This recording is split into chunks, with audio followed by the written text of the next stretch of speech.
Welcome to Faith in 5, a weekly video devotional designed to discuss practical spiritual concepts in 5 minutes or less. I'm your host, Mark Vandella.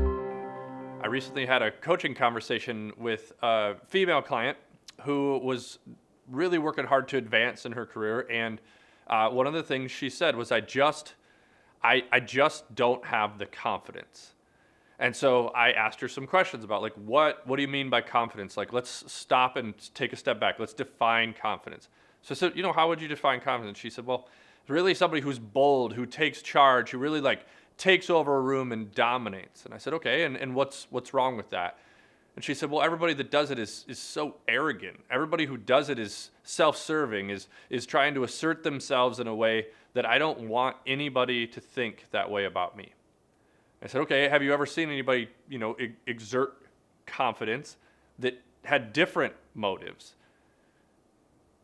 She kind of thought and said, no, not really. And I said, okay, let's stop and think. What would it look like if you did? Like, could you be bold? Could you be confident and yet not be the person who does so from an arrogant perspective?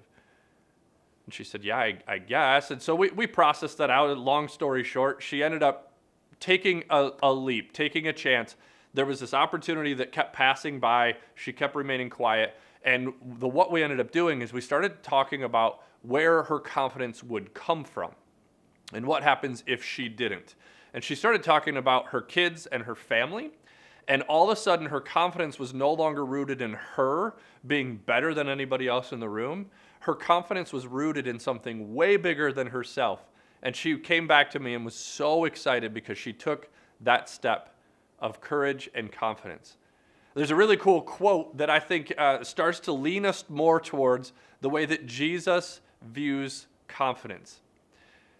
FDR says that courage is not the absence of fear, but rather the assessment that something else is more important than that fear. And so when those things, when we face fear and we need to buck up and be confident, if it is overtly about us, then unfortunately we've made ourselves more important than fear. But if we were to take that and look at other people, and we would able to look at what we could accomplish if we were in that place where we could overcome that fear, then the confidence comes from the proper place.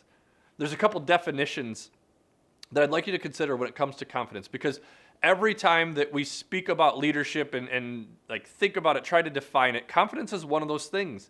It is that boldness, that willingness to go where other people don't go, or to do some things that other people aren't willing to do. And unfortunately, confidence gets a bad rap because when it's attached to me and how awesome I am, then it kind of shows up as arrogance.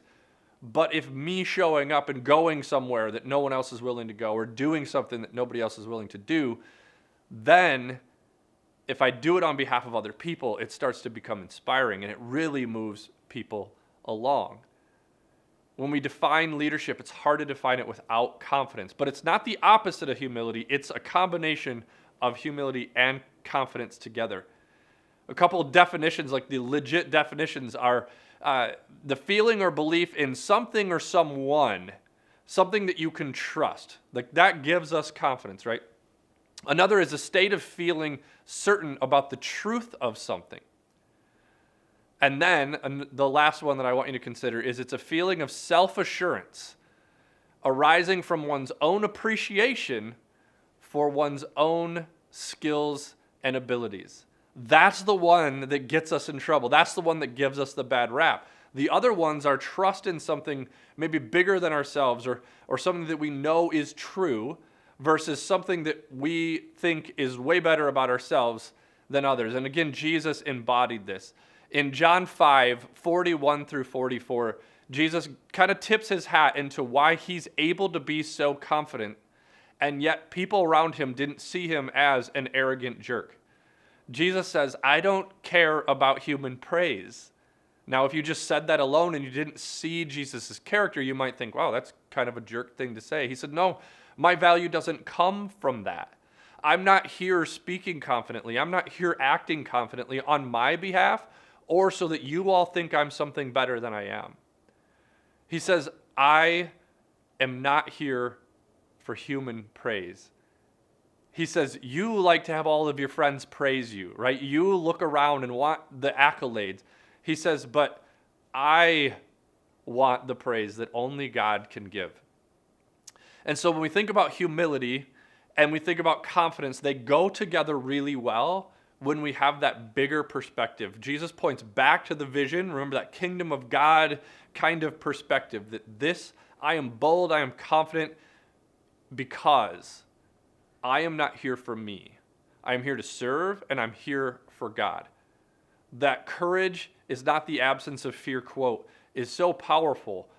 But we don't run up against fear. We don't run towards that fire if it's going to hurt us, make us look bad, or if we think it's going to make us better than everyone else, then maybe we do, and that's what it tips into the arrogance and away from Jesus.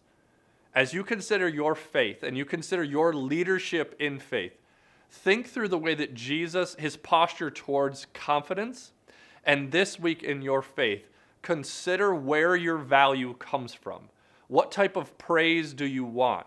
On whose behalf would you step into some things that are more difficult than you would normally do? Go do so like Jesus. Go do so with confident humility so that more people would know God, not so that more people would know you. Thanks for watching Faith in 5. If you like what you see, please like and share.